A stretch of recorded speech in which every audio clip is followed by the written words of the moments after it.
Revista Jurídica Nacional Prescriptia, su consejo editorial y los mejores ponentes de México y del extranjero. Magno Congreso Internacional en las materias de amparo, penal y civil, en homenaje del gran jurista, profesor emérito de la UNAM, autor de obras jurídicas de trascendencia nacional, doctor emérito Raúl Carrancay Rivas, los mejores ponentes de México.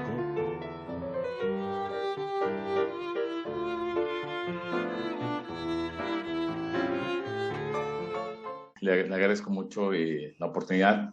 Me da también mucho gusto de ver a varias personas aquí conectadas que son amigos, conocidos y también, desde luego, personas muy cercanas. Eso me da mucho gusto.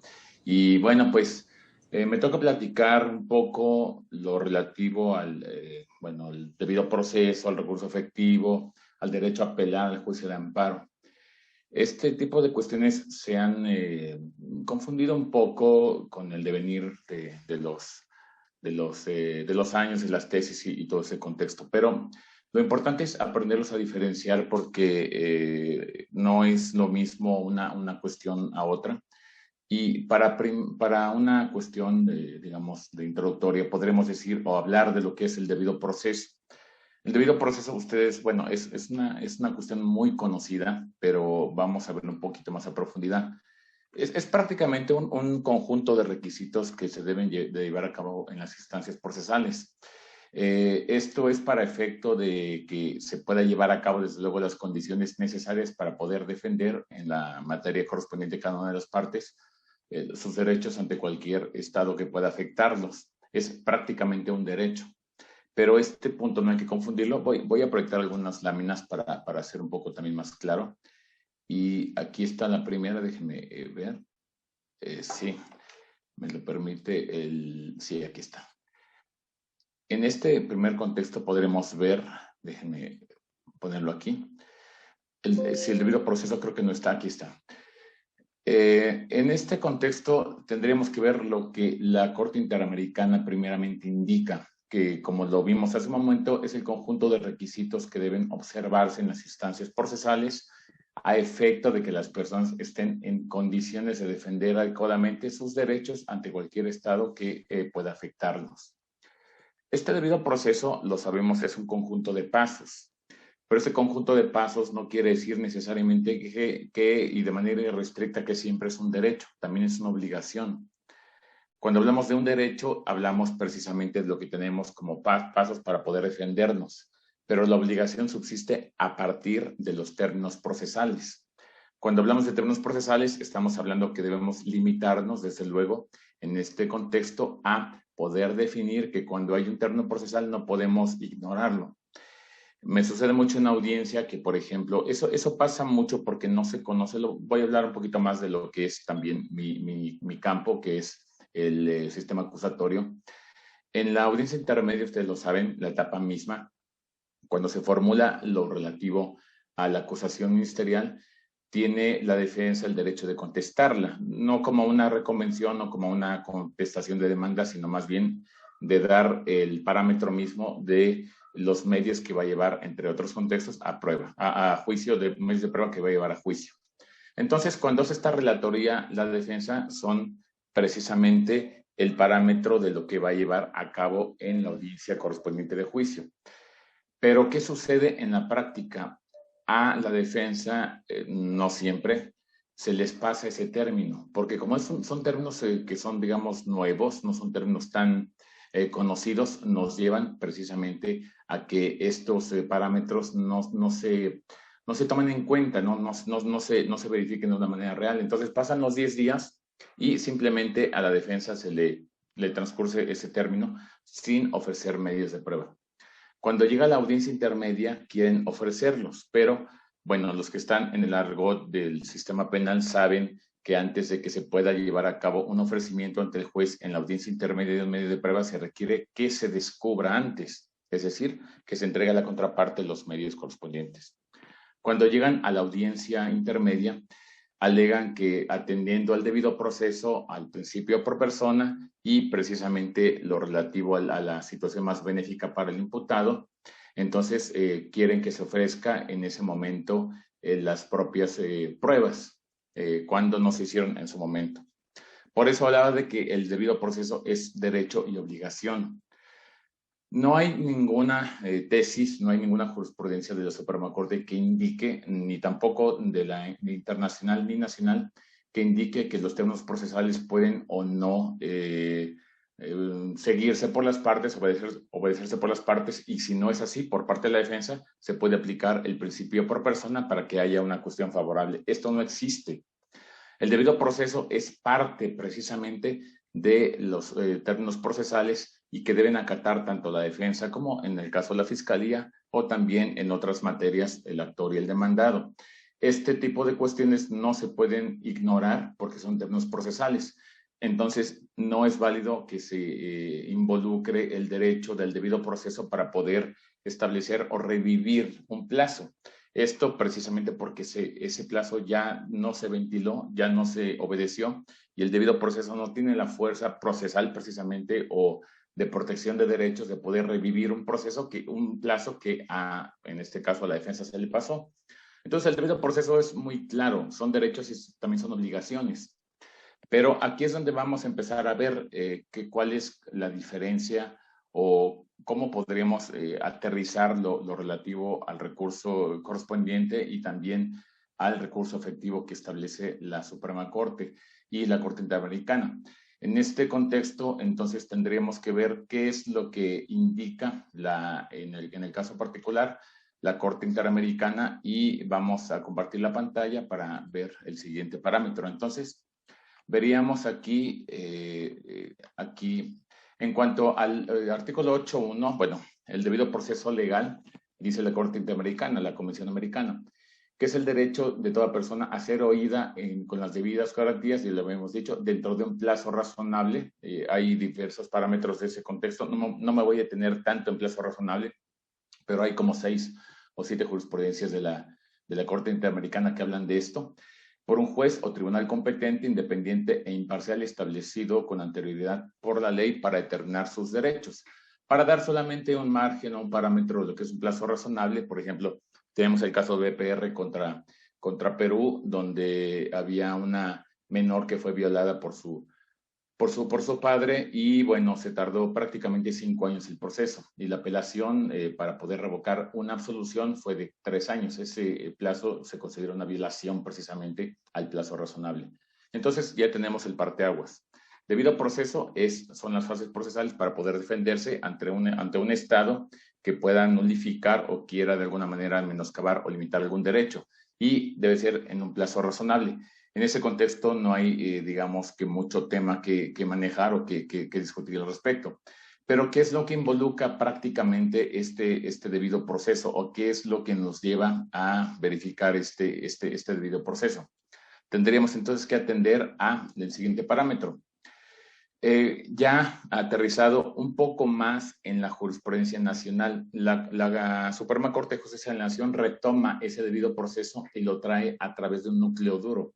Eso quizás lo han escuchado ustedes mucho, pero fíjense, esto es muy importante porque de aquí partimos. El núcleo duro son las garantías, bueno, no son garantías desde luego porque las garantías individuales es un tema ya arcaico y esos obsoletos, son derechos fundamentales, pero las garantías es el medio para poder llevar a cabo la protección de un derecho fundamental. Entonces, para que haya desde luego este tipo de cuestiones, hablamos de garantías judiciales a nivel internacional en la Corte Interamericana. Las garantías judiciales y el derecho fundamental del debido proceso es el núcleo duro, que es precisamente los derechos mínimos que puede tener cualquier procedimiento interno en cualquier materia en México. Son 4 parámetros primeramente, voy a explicar en un momento más el que está en rojo. El primero es la notificación del inicio del procedimiento. Segundo, la oportunidad para ofrecer y saber las pruebas. Tercero, la oportunidad de alegar. Y cuarto, una resolución que dirima las cuestiones debatidas. Si se dan cuenta es que me notifiquen, que pueda yo de alguna manera ofrecer y saber pruebas, alegar y una resolución que dirima las cuestiones debatidas. ¿Y por qué puse en rojo el número 5? Esto es nuevo. Esto lo acaba de indicar la primera sala hace prácticamente 6 meses, donde se involucra al elenco precisamente de las garantías judiciales o los derechos del debido proceso. La impugnación, esto ha sido considerado, como lo puse ahí, por la primera sala como un cuarto o un quinto núcleo rector, precisamente del núcleo duro. Quiere decir entonces que en este contexto, cuando tenemos este tipo de cuestiones relativas a los 4 parámetros, la primera sala, es una jurisprudencia de la primera sala, invocó el quinto parámetro de un núcleo duro, que es el derecho a apelar. Y ahí es donde se centra nuestro tema. Fíjense, este tipo de derechos, digámoslo así, mínimos, es en todas las materias. Vamos a llevarlo, por ejemplo, extradición. Vamos a hablar de una extradición. El derecho, y para poder explicar un poco más en este contexto, el derecho a que ese primer parámetro, a que se me notifique lo relativo al inicio del procedimiento. Cuando se celebra una orden de detención con fines de extradición, se detiene a la persona y se le lleva a una audiencia previa, donde el juez le va a indicar por qué está detenido, que es porque lo pide, por ejemplo, Estados Unidos. Entonces, eso es la notificación. Y luego se le va a dar oportunidad de que en su momento también lleve a cabo los alegatos correspondientes para ofrecer pruebas. Pero antes de ello, en el parámetro de la extradición, deben pasar, lo saben, 60 días para que se formalice la extradición. Ya que se formaliza, entonces directamente lo que va a pasar es que el juez le va a indicar que formalmente lo está pidiendo Estados Unidos. Le está notificando el inicio del procedimiento. Le va a dar un término para excepciones y para aprobarlas es el derecho para poder precisamente alegar y ofrecer pruebas en su favor. Ese es el segundo parámetro que se está, desde luego, verificando en este contexto. Después de ello, el siguiente parámetro es el derecho, como lo habíamos visto en la lámina, directamente alegar, que es cuando se le da precisamente la intervención final a las partes antes de que se emita la opinión, y después una resolución que dirima la controversia correspondiente. En el caso de la extradición es una opinión, pero la resolución final va a ser la Secretaría de Relaciones quien va a emitir su resolución. Entonces, esto se lleva prácticamente a cualquier materia. Y el derecho a apelar es precisamente a tener un recurso en la materia de poder procesalmente impugnar lo respectivo. Pero fíjense, no hay que confundirnos con el derecho a un recurso efectivo. Esa es la diferencia principal de esta plática, lo que es el derecho a apelar y el derecho a un recurso efectivo. Bueno, cuando se dio el parámetro del sistema acusatorio a nivel Latinoamérica, ustedes lo saben que tenemos el sistema, el modelo europeo latinoamericano, no el anglosajón, porque no somos por jurado ni por íntima convicción. Nos ramificamos de una manera muy diferente. No deviene nuestro derecho del anglosajón, deviene del europeo, transformado en latinoamericano, y se fue implementando. Entonces, algunos de ustedes sabrían o habrían escuchado el recurso de casación en algunos países, que era verificar precisamente el contexto o lo relativo a una sentencia que se había dictado en un juicio.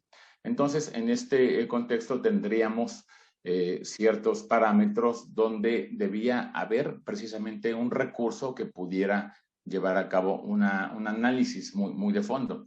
Hubo un asunto muy renombrado, se lo saben, hace prácticamente 16 años, el caso de Herrero Ulloa contra Costa Rica. Ese asunto fue ícono para el sistema acusatorio latinoamericano, porque el recurso de casación que manejaba Costa Rica no permitía de alguna manera analizar todo lo relativo a la etapa de juicio. Había un límite, y el límite es que no podía valorar la prueba el Tribunal de Apelación. Entonces, prácticamente a partir de ello, el señor Ulloa, el señor Herrero Ulloa, que fue condenado, fue que acude a sede internacional, la Convención Americana, y en el 2004 se lleva a cabo la condena a Costa Rica, donde se le indica que su recurso está violando el propio derecho a un recurso efectivo, y la casación no es eficiente para ello. Pero no habría apelación en Costa Rica, sino que directamente era una casación, porque no, hay que recordar que en algunos países latinoamericanos, a pesar de que han querido copiar la figura del amparo mexicano, que es una cuestión desde luego novedosa, una cuestión única a nivel mundial, han querido copiar esa figura, algunos países no lo tienen. Costa Rica no tenía el juicio de amparo, el único recurso era la casación. Entonces, como no podía valorar la prueba, ¿qué fue lo que sucedió? A final de cuentas, salió condenado el país de Costa Rica y la consecuencia fue que le obligó a Costa Rica a crear una legislación que eventualmente pudiera atacar de fondo o revisar íntegramente, así lo indicó la Corte Interamericana, íntegramente la determinación de la propia sentencia de juicio. ¿Qué sucede en México? Cuando se crea el sistema acusatorio, todos conocemos el numeral 468 del Código Nacional. Déjenme ver si lo puedo proyectar porque no lo tenía abierto, pero la voy a proyectar. Este código, este artículo del Código Nacional que ha sido bastante debatido en este contexto, se estaba verificando o se estaba, déjenme ver, aquí lo tengo, sí, se estaba verificando qué alcance podría llegar a tener la apelación en el sistema acusatorio. Y entonces vemos, déjenme lo proyecto para poder explicar un poco mejor. Cuando hablamos del numeral 468, hablamos de la apelación. Entonces, ustedes conocen esta redacción del numeral 468. Dice que son apelables, desde luego, las resoluciones emitidas por el Tribunal de Enjuiciamiento, es decir, la sentencia de juicio. Las que versen sobre el desistimiento de la acción o la sentencia definitiva en relación con aquellas consideraciones contenidas en la misma, distintas a la evaluación de la prueba, siempre y cuando no comprometan el principio de inmediación. Había un gran problema para poder interpretar esto. ¿A qué se refería a no comprometer el principio de inmediación? Había una cuestión muy debatida sobre si podría valorar de fondo el Tribunal de Apelación este contexto. Pero lo que sucedió es que la operatividad nos daba a decir, la inmediación es aquella que yo tengo como juez, hablo como juez de primera instancia, al tener enfrente a una persona y yo captar de manera física y directa lo que se está llevando a cabo en el juicio. Bien. Entonces, decían los parámetros de la doctrina que un tribunal de apelación que veía la audiencia en un video no podría, en dado caso, tener la misma fuerza humana para poder percibir lo que percibió el juez en la propia audiencia. Esto porque, como lo sabemos, las videoaudiencias que se llevan a cabo, hay ciertos recuadros, pero por ejemplo no permite ver fuera del recuadro, no podemos ver algunas, en apelación me refiero a los órganos revisores, no pueden ver cuestiones que el juez ve. Incluso es algo bastante peculiar. Bueno, ahora no se puede experimentar porque estamos en la pandemia por videoaudiencias, pero de verdad que hasta el olor en la audiencia se percibe la adrenalina de la persona cuando llega detenida. O sea, son cuestiones que son bastante los elementos paralingüísticos, donde el video sí puede mostrar cierta percepción, pero el juez ve algo más allá. No solamente el video puede mostrar lo que está pasando, sino que recuadros fuera del video podemos ver qué pasa, a lo mejor con el público, a lo mejor con el abogado que se salió del recuadro y hizo una señal testigo, a lo mejor con el testigo antes de llegar al estrado para poder declarar, se notaba que estaba temblando de miedo o se notaba que él decía que no quería participar. Ese tipo de cuestiones no se captaban. Entonces, la Suprema Corte permitió los elementos paralingüísticos, que el juez pudiera valorar no solamente lo que expone verbalmente la persona, sino además lo que su cuerpo, el lenguaje no verbal, refleja. Eso era la inmediación pura. ¿Qué pasaba con ese numeral 468? Había una corriente ideológica que decía, no puede haber mayor inmediación que la del juez. Entonces, lo único que tiene que ver el propio Tribunal de Apelación es verificar el alcance mismo que le dio el juez. Me explico. Panorama número 1. El juez dice, el testigo se vio muy seguro de sí mismo, se vio contestó de manera espontánea, contestó de una manera muy segura de lo que le decían. Además, no volteó a ver al abogado y lo dijo de manera espontánea cuando iba contestando. En consecuencia, todo el mundo diríamos, bajo las reglas de la lógica, le va a dar valor probatorio. En consecuencia, le resta valor probatorio. Digo, es un ejemplo absurdo, ¿no? Pero entonces el Tribunal de Apelación lo que tenía que verificar es que la inmediación captada, la inmediación pura captada, era congruente con la conclusión del juez. Por otro lado, ve a un testigo que se pone nervioso. Bueno, los nervios es algo normal de una persona que va a declarar en juicio, no es algo muy que hagamos todos los días, ¿no? Pero el testigo se puso nervioso, volteaba a ver al abogado, le preguntaba qué contestar, después cuando contestaba el Ministerio Público volteaba a ver al abogado y cuando se tardaba mucho en contestar, se contradijo en lo que estaba diciendo, volteaba a ver también al imputado para ver qué decía y en consecuencia le doy valor probatorio. Esa incongruencia era la que se decía que era el límite de la apelación.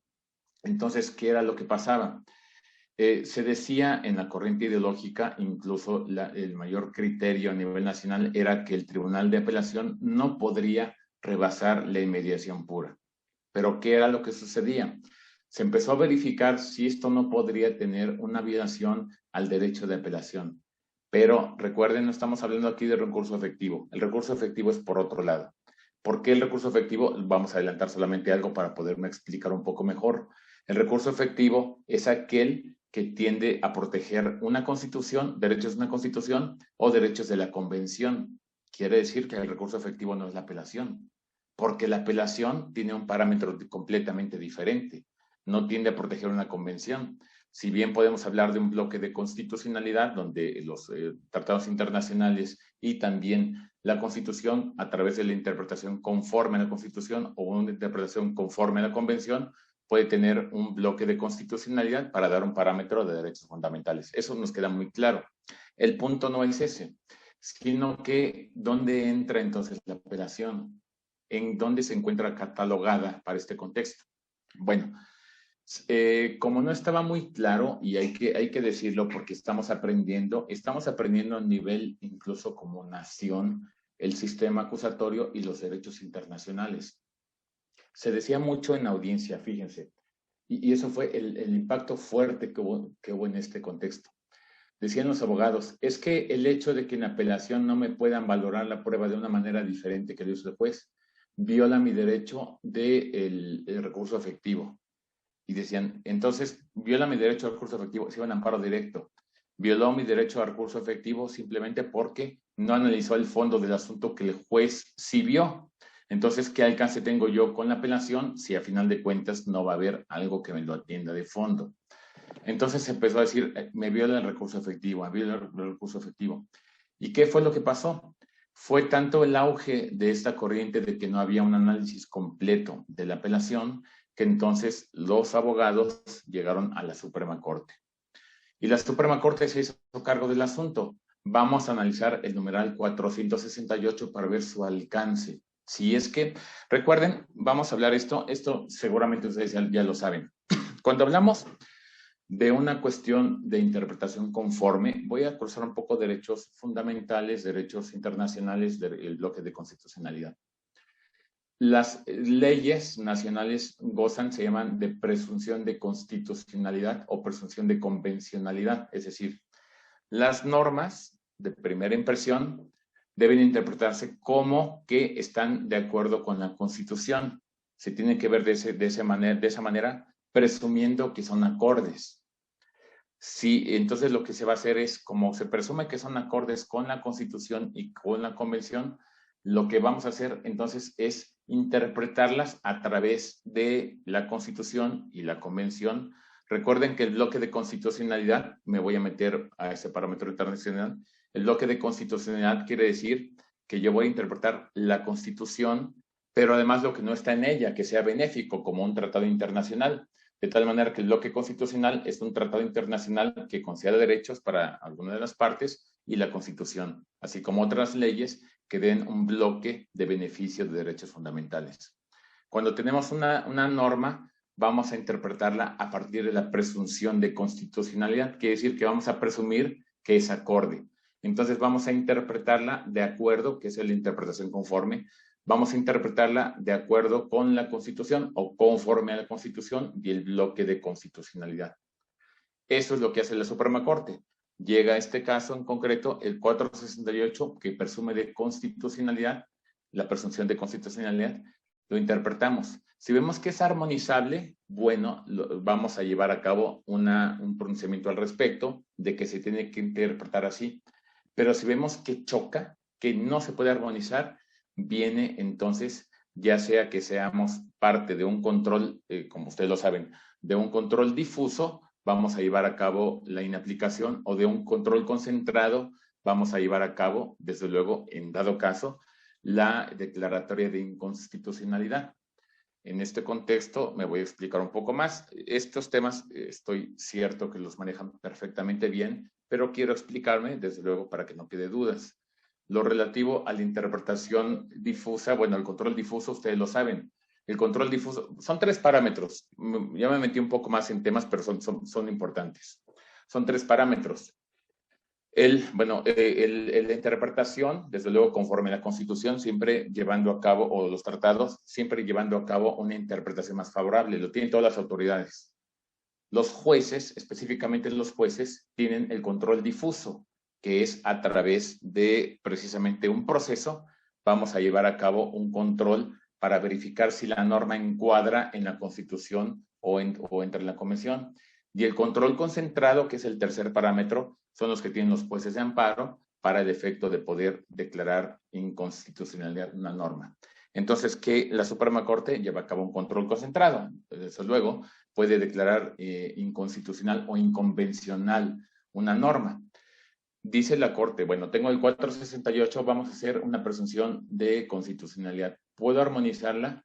Pues es que debe haber una interpretación que me dé precisamente a considerar que este recurso es efectivo contra la persona, en favor de la persona, perdón. ¿Y qué sucede? No encuentro cómo. Si no puede valorar completamente el tribunal de alzada la prueba, ¿cómo podemos decir que es un recurso que lleve a cabo una cuestión de análisis propia? Pero fue tanto este parámetro que sistemáticamente se dio de que me violó el recurso efectivo, que lo digo de una manera muy respetuosa, que la Corte se confundió. ¿En qué sentido? Técnicamente hablando, en la esencia estuvo muy bonita, pero técnicamente hablando creó una jurisprudencia. Y déjenme ver si la puedo proyectar, a ver si la tengo por aquí. Sí, aquí está. Déjenme la proyecto para explicar un poco mejor. Crea esta jurisprudencia. Pues esa tesis aliada, perdón, que es la de 2019. Fíjense lo que dice aquí. Recurso de apelación, déjenme bajo porque no veo bien. Recurso de apelación en el proceso penal acusatorio. El artículo 468.2 del Código Nacional del Proceso Penal, al prever que será apelable la sentencia efectiva en relación con aquellas consideraciones distintas a la evaluación de la prueba, siempre y cuando no comprometan el principio de mediación, viola el derecho a contar con un recurso efectivo. Fíjense lo que dice aquí, un recurso efectivo. Quiere decir entonces que la Corte indica incluso que se está violando este derecho internacional, pero de una manera técnica equivocada, lo digo muy respetuosa porque estamos todos aprendiendo, invoca este numeral 8.2, inciso H de la Convención. Pero ¿qué creen? Que el recurso efectivo está en el 25, no está en este artículo. Entonces, ¿qué pasó? Se equivocó al establecer, técnicamente al establecer esta palabra. No viola el derecho a contar con un recurso efectivo, viola el derecho a poder apelar una determinación del proceso, y es cuando empezamos a hacer la diferenciación. Bueno, entonces, dice la Corte, viola el derecho, el derecho a un recurso efectivo. ¿Qué pasa entonces? ¿Qué sucede? ¿Es realmente un recurso efectivo? Pues no es un recurso efectivo por lo siguiente. Déjenme ver si lo puedo poner aquí. La Corte Interamericana indica, la Convención establece de manera muy concreta lo que es el artículo 8, déjenme ver, por aquí lo tengo, para el derecho a apelar, que es diferente al recurso efectivo. Eso es algo completamente diferente. Y lo tenemos aquí en el artículo, sí, en el artículo 8. Artículo 8 de la Convención Americana de Derechos Humanos. Vamos a verlo aquí. Aquí está muy claro, artículo 8, garantías judiciales. Recuerden que en materia internacional sí son garantías judiciales, en materia interna son derechos fundamentales. Garantías judiciales del debido proceso, nos dice el artículo 8 y concretamente, bueno, dice el artículo 2. Toda persona inculpada del delito tiene derecho a que se le presuma su inocencia mientras no se establezca legalmente su culpabilidad.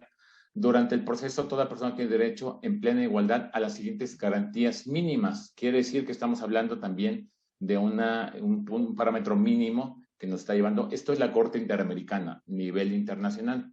Y nos dice el inciso H, derecho de recurrir el fallo ante juez o tribunal superior. Quiere decir que el derecho a apelar no es un recurso efectivo. El derecho a apelar es una garantía judicial mínima consagrada en el artículo 8.2, inciso H de la Convención, que es recurrir del fallo ante un juez o tribunal superior. Entonces, ¿qué sucedió? Hubo un error técnico de la Corte al mezclar las figuras de recurso efectivo.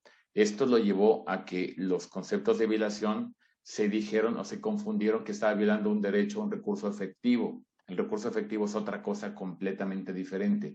Ese es el derecho a recurrir o el derecho a apelar. Entonces, lo que tendría que haber dicho en esta tesis la Corte es que viola su derecho a recurrir a un fallo en el proceso, no a un derecho efectivo. ¿Y esto qué fue lo que conllevó? Que se confundiera la doctrina, que nos confundiéramos todos y alegáramos en las audiencias que se violó el derecho a un recurso efectivo. Esto no es correcto. Se viola el derecho a apelar. Entonces, ahí está muy claro el parámetro entre lo que es las garantías del debido proceso o el debido proceso y el derecho a recurrir un fallo, que todavía no vamos a tocar el recurso efectivo. ¿Y qué fue entonces lo que pasó con el devenir del tiempo? Desde luego, la Corte enmendó esta cuestión, se dio cuenta que había un pequeño error en este contexto y vamos a ver entonces esta ya jurisprudencia, esto lo vio la Suprema Corte en una tesis, pero después ya llevó a cabo esta jurisprudencia. Déjenme ver si la proyecto porque no la tenía tampoco cargada, pero la voy a poner aquí para que la podamos ver y pueda explicar un poco mejor lo que quiero decir. Ya a nivel entonces de jurisprudencia lo que hace es, déjenme ver, aquí está esta tesis, es crear esta jurisprudencia. Aquí está. Sí, se les voy a proyectar. Dice, ya es jurisprudencia, desde luego la primera sala. Dice, tutela jurisdiccional efectiva. Diferencias entre el derecho a recurrir un fallo ante una instancia superior y el de acceder a un recurso adecuado y efectivo. Nos dice la Corte.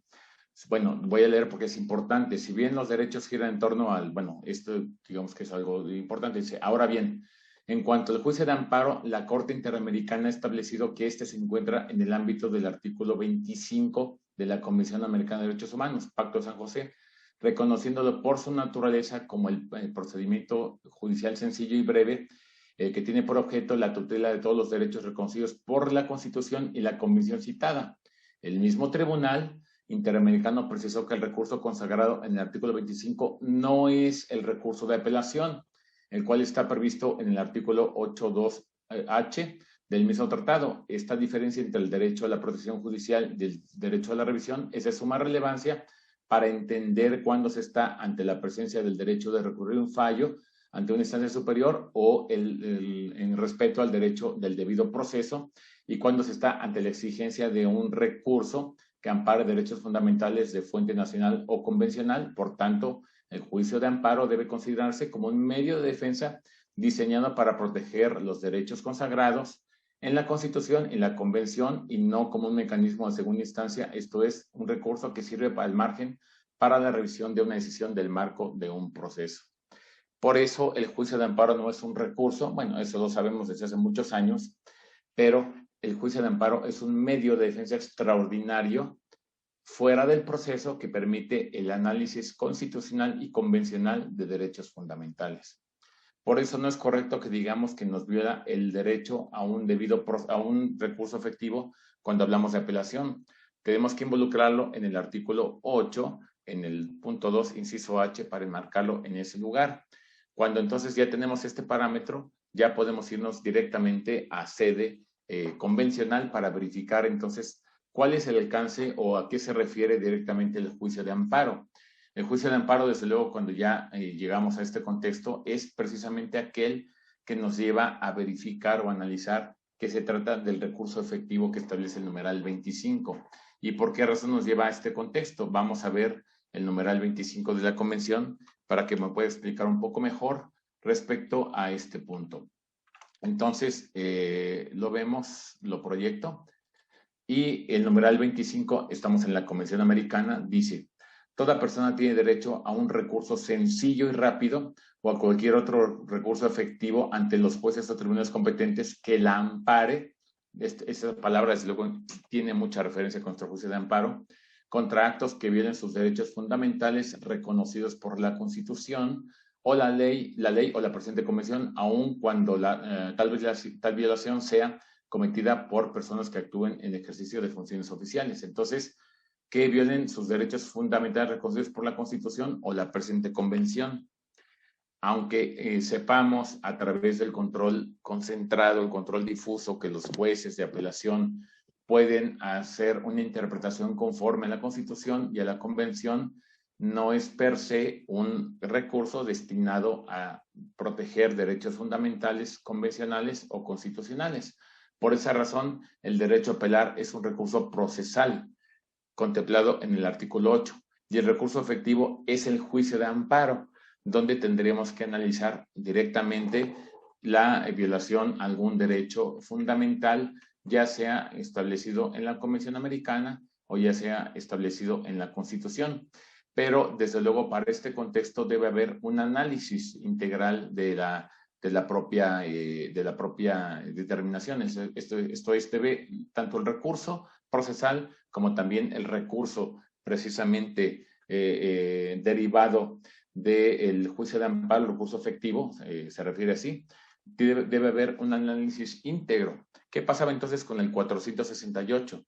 Si al juez al tribunal de apelación le estaba prohibido llevar a cabo un análisis íntegro de la prueba, estábamos violando este principio y bueno, directamente no sé, creo que puedo escribir en el chat solamente para dar algunos casos, algunas referencias de lo que es precisamente o a qué se refiere lo relativo a que se tiene que analizar de manera muy acuciosa, de una manera íntegra, lo relativo al recurso correspondiente.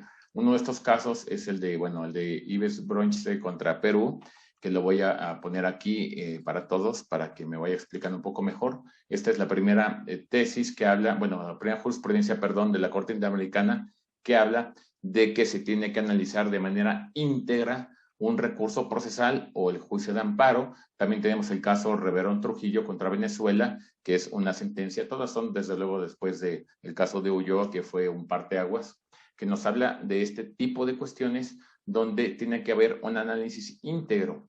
Entonces, ¿qué pasaba en este contexto? Ya la Corte Interamericana, ustedes ya lo saben, a través del Varios 912, del caso Radilla, muy sonado en México, muy famoso en México, entonces tenía la obligación ya la Suprema Corte de verificar este panorama relativo al numeral 468, ya con base en la jurisprudencia internacional. Estos dos parámetros tenía listos la Corte para verificar, primeramente, si se podía llevar a cabo la presunción de constitucionalidad. No se pudo con el numeral 468 porque prohibía al Tribunal de Alzada llevar a cabo un análisis efectivo. Entonces había una cuestión bastante complicada a nivel interno. Se sabía, interno me refiero ideológica de la Corte. Se sabía que el propio juzgador tenía enfrente a la persona en la inmediación el olor, todo lo que se estaba viviendo el juzgador no podía ser apreciado por un video, los parámetros donde salían del recuadro, la inmediación pura. Pero por otro lado dice la Corte, pero tengo por otro lado jurisprudencias internacionales, por estos casos, por ejemplo, que aunque México no es parte, saben ustedes que estamos vinculados porque es una cuestión consultiva que nos lleva a una orientación. Pero tenemos desde luego otros parámetros mismos, como el caso de Cabrera contra México, que nos lleva a que sí debe haber una protección completa de la persona procesada. ¿Qué dijo la Corte? Bueno, tengo este parámetro directamente a verificar si este numeral 468 puede subsistir con base en una interpretación convencional o constitucional para que haya una integración completa de la apelación, que pueda revisar todo. Pero por otro lado, tengo la inmediación. Haciendo una ponderación, es más importante hacer prevalecer el derecho internacional que la doctrina de la inmediación. Dicho en palabras sencillas, el numeral 468 es inconstitucional y es inconvencional en su parámetro mismo de lo que definió solamente en que no compromete la inmediación. Y entonces si vemos cómo está actualmente este numeral 468, que lo voy a abrir para que lo podamos ver, ya hubo una declaratoria de la Suprema Corte al respecto de este numeral en específico, y déjenme ver si está por aquí. Creo que no lo tengo vigente, pero bueno, déjenme ver, se los voy a poner así, porque hay una, a ver, por aquí está. Hay una anotación donde indica la Suprema Corte ya en el Código Nacional actual que este numeral 468, déjenme lo voy a tachar lo que dijo la Suprema Corte para que quede más claro, que este parámetro es ya inconstitucional. Entonces, indica, déjenme ver, aquí está. Así quedó ya directamente el numeral en comento, ya con la declaratoria de la Suprema Corte, y se los voy a proyectar. Así se establece actualmente. Así se tiene que leer, que es apelable la sentencia definitiva en relación con aquellas consideraciones contenidas en la misma, o bien aquellos actos que impliquen una violación grave del debido proceso. Esto se elimina, ya no es parte del 468 y ya permite que entonces el Tribunal de Apelación pueda analizar de fondo directamente lo determinado en la propia audiencia de juicio. Dicho entonces en palabras sencillas, la Corte se vio, digamos, obligada por la Convención, los derechos convencionales y por la Constitución, a que debe haber un recurso que sea efectivo, en este caso en concreto, un recurso en el juicio de amparo, y en el otro caso, el derecho del fallo, para apelar el fallo, que tanto el recurso efectivo, que es el juicio de amparo, como también la propia apelación, permite analizar íntegramente el fallo del juicio. Con el juicio de amparo no tenemos ningún problema. El recurso efectivo del juicio de amparo está claro. El juicio de amparo puede analizar toda la audiencia de juicio sin problemas, sin ninguna limitante, pero la apelación sí limitaba. Entonces tenemos que declarar inconstitucional esta porción del numeral 468, y actualmente en la apelación ya es viable que puedan impugnar, que puedan analizarse cualquier cuestión relativa a la valoración de la prueba. Y lo que sucede entonces en la práctica es que ya la apelación cumple con esa función y ya se puede analizar precisamente el fondo de esta cuestión. Entonces, el panorama está siendo cada vez más benéfico precisamente para la interpretación misma de lo que es el análisis de un tribunal superior respecto a este contexto. Y bueno, y entonces cuando hablamos ya del juicio de amparo, nos tendríamos que centrar en qué es lo que puede ver el juicio de amparo, cuáles son los parámetros que nos puede llevar a cabo una revisión con el recurso efectivo que maneja el 25, que es el juicio de amparo. ¿Hasta dónde puede llegar el juicio de amparo? El juicio de amparo, ustedes lo saben, en México, debido a la cuestión bipartita de los jueces, un juez de control y un juez de juicio, hay una prohibición constitucional por parte del Tribunal de Apelación para poder imponerse de acciones, de actuaciones previas, de cualquier cuestión previa a juicio. Esta prohibición es simplemente por razones de no contaminación. Se dice muy fácil, o se puede, digamos, concluir, pues que no se contamine. Pero ¿por qué razón se habla de una no contaminación? Les voy a poner un ejemplo. Vamos a suponer que hay una riña en un departamento. Yo soy el vecino, me doy cuenta, llaman a la policía, llegan y la riña se dio entre las personas. Pero fue a navajazos. Entonces, había como 5 personas en la reunión y hay un muerto allí.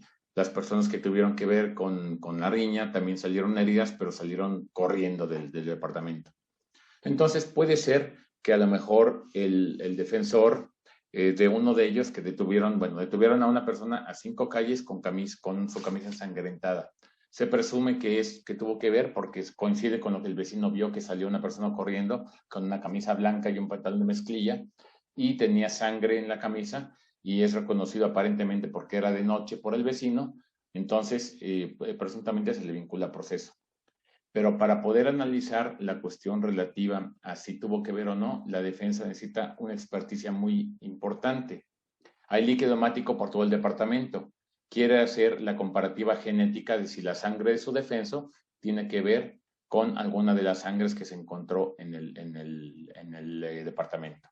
Entonces le pide auxilio al juez. Recuerden que el imputado, a razón de igualdad, puede pedir apoyo ministerial conforme al 126, que le diga que quiere hacer algún acto, pero si quiere que la fiscalía no se entere, puede pedir auxilio judicial con base en el artículo 20 constitucional. Entonces, pide auxilio judicial para que se designe un perito en materia de química que pueda verificar si es que hay o no correspondencia con estas dos sangres, ¿no? Genéticamente hablando. Entonces, le dice al juez, te pido auxilio judicial, pero te pido que sea un auxilio judicial de sigilo, debido a que no quiero que la fiscalía se entere del resultado.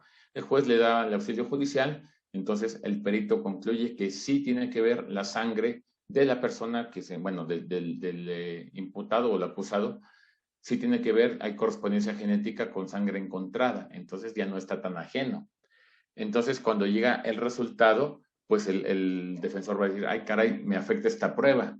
Pero como tengo el derecho yo, bajo la igualdad, se da no de una manera exacta, dice la Suprema Corte en una jurisprudencia que la igualdad de las partes no debe ser matemática, sino que debe ser aproximada. Si tenemos, por ejemplo, un aparato de procuración de justicia que está para investigar con peritos y con policía sobre un gobernado que es la defensa, que aunque sea un despacho muy grande sigue siendo un gobernado, está en desventaja el gobernado y lo que sucede es que se iguala a través de diferentes figuras. Presunción de inocencia, no autoincriminación, entre otros parámetros. Uno de ellos es que la prueba que me es adversa a la defensa del imputado no se la voy a descubrir a la fiscalía porque me afecta. De hecho, el deber de objetividad no me exige a la defensa a mí como al fiscal. El fiscal tiene que aportar tanto medios que sean incriminatorios como también favorables a la defensa. Ese es el deber de objetividad. Pero por parte de la defensa no tengo ese deber de objetividad. Si a mí algo me afecta, yo lo voy a guardar para no mostrárselo a la fiscalía, porque no, si se lo descubro, pues me voy a autoincriminar. Entonces, esta igualdad, no matemática, sino aproximada que dice la Suprema Corte, nos lleva precisamente a que se tenga que llevar a cabo estos parámetros con figuras que puedan equilibrar el proceso. Entonces la defensa dice, me afecta, lo guardo y no le digo a nadie. Pero el juez de control ya sabe, porque él vio los resultados, que ese líquido hemático es correspondiente con la sangre, genéticamente hablando, del acusado. Si ese juez llegara a juicio, imagínense, pues ya está prejuzgada la persona de que él es culpable, ¿no?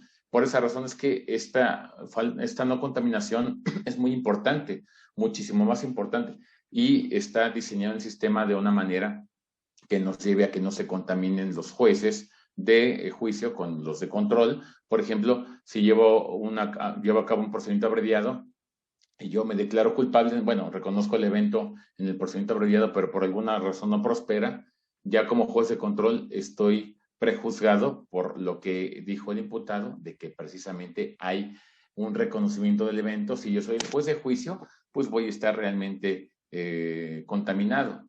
Este aspecto se da muchísimo en algunos sistemas que, aunque no lo crean, siguen teniendo la hegemonía de ser órganos jurisdiccionales investigadores y que tienden a encontrar la verdad. Por ejemplo, el sistema colombiano, el juez instructor es el mismo juez de juicio. Entonces, el juez que lleva acabando las pruebas y que se le permite investigar de oficio y traer pruebas de oficio para mejor proveer, nos va a llevar a que el juez de juicio fue el que llevó a cabo precisamente la recopilación de las pruebas, incluso aquellas que no le quedaron claras, y pues ya llega prejuzgado en la etapa de juicio. En México es muy diferente esta división. Por eso el juez de juicio no puede llevar a cabo ningún tipo de verificación de audiencias previas. En consecuencia, como hay una prohibición constitucional para el juez, precisamente para el juez de juicio, tampoco puede el tribunal de apelación ver más allá, ni el tribunal colegiado.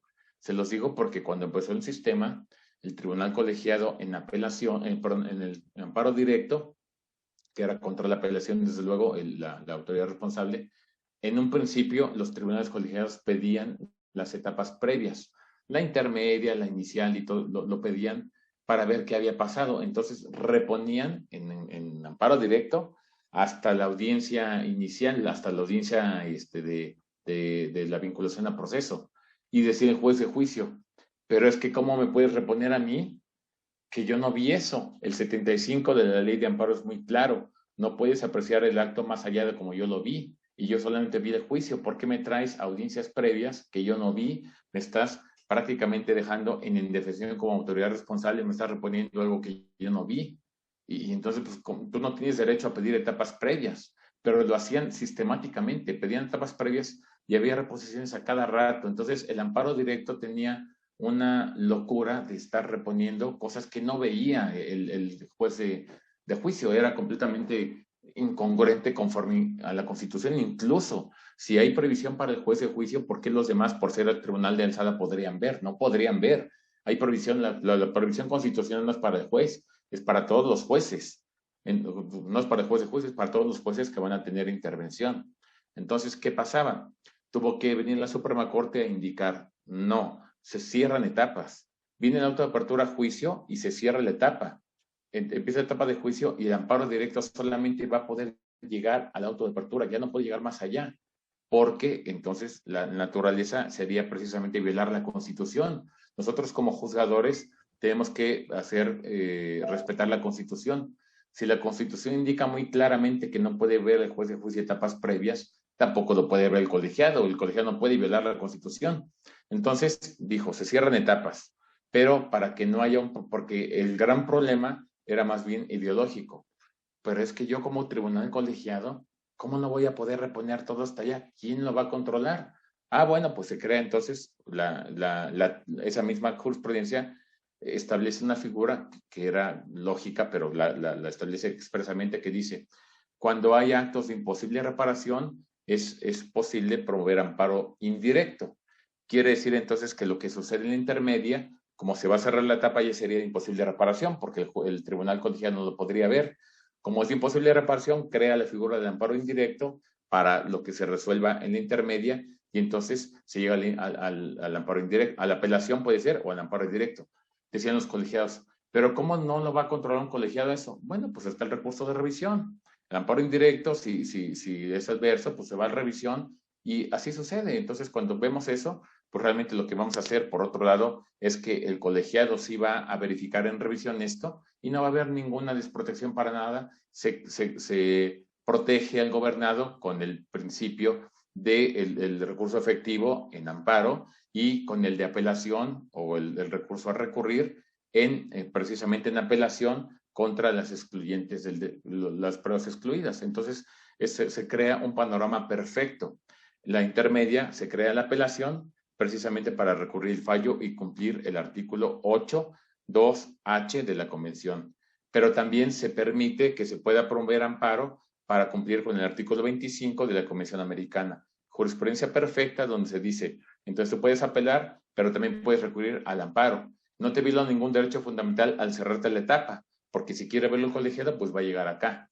Pero por otro lado, cuando se cierra la etapa, ya el colegiado no puede ver aquí, porque aquí ya hubo un debate judicial muy amplio, muy arduo. ¿Qué sucede en la práctica? Y eso los que están litigando lo pueden decir muy sencillo.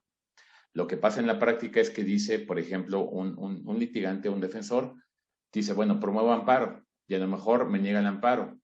Entonces lo que yo voy a hacer es verificar si es que yo quiero eventualmente interponer revisión. ¿Por qué razón? Si yo interpongo revisión en etapas previas, ¿qué va a pasar? El mecanismo del Consejo de la Judicatura va a crear un conocimiento previo. Quiere decir que el colegiado en amparo directo va a ser el mismo que conoció en etapas previas. Eso es algo que el sistema de la oficina de correspondencia no está lista ni diseñado para eso. Eso debe haber algún procedimiento institucional que indique que revisión en etapas previas no debe generar un conocimiento previo para amparo directo. Porque entonces, ¿qué pasaría? La oficina de correspondencia de manera indirecta está violando la Constitución porque le está indicando al tribunal de colegiado en la etapa, en el amparo directo, que va a revisar la etapa de juicio, le crea un precedente en la revisión en etapas previas y llega contaminado el colegiado de etapas previas. Entonces, eso ya lo avisaron los defensores. Dicen, si yo promuevo amparo, por ejemplo, contra la vinculación o contra una exclusión de la prueba en intermedia y me niegan el amparo, si yo interpongo revisión, ese colegiado va a ser el mismo de la apelación y lo voy a contaminar. Mejor me guardo mi revisión y me voy al amparo directo acá. Ese es el aspecto que puede ser bastante complicado en la práctica, donde se nos limita el derecho a interponer revisión para que no cree un precedente previo. Entonces, el alcance del juicio de amparo es este. En amparo directo, bueno, tenemos un doble alcance. Se crea una verificación y un escrutinio judicial perfecto. Etapas previas, te queda la apelación, cumplimos con el 8.2h de la convención, pero también puedes promover amparo, cumplimos con el 25. Vámonos directamente acá a juicio. Bueno, puedo apelar, respetamos el artículo 8.2h al apelar y que el unitario revise esto. Y finalmente el amparo directo, cumplimos con el 25 porque los dos, tanto acá como acá, van a analizar de fondo tanto la determinación de juicio como la determinación de etapas previas. Entonces, el sistema hasta ahorita en revisión o escrutinio judicial está perfecto y no hay ningún tipo de recoveco con relación a esto. Y bueno, pues no sé si fui demasiado complicado en lo que quise explicarme, pero fue la manera en que quise hacerlo. Pero sí quería dejar muy claro la diferencia entre un contexto y otro y cómo es que se han cumplido hasta el momento con las jurisprudencias al respecto. Bueno, ya nada más para cerrar este tema el día de hoy. Hay un debate en la primera sala ahorita, en la actualidad, donde quieren crear excepciones, donde se puedan reabrir la etapa previa de manera excepcional.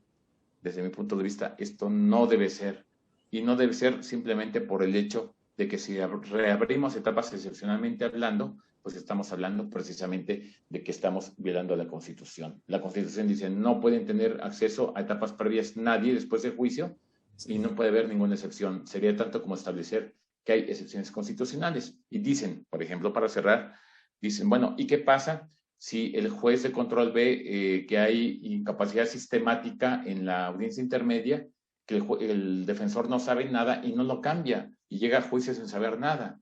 Ah, bueno, pues está muy bien que quieran proteger ese derecho, pero háganlo y refuercen el amparo indirecto, que es la vía idónea para impugnar etapas previas, pero no se metan con el directo porque el directo está muy definido, que es de autoapertura en adelante, a juicio en adelante.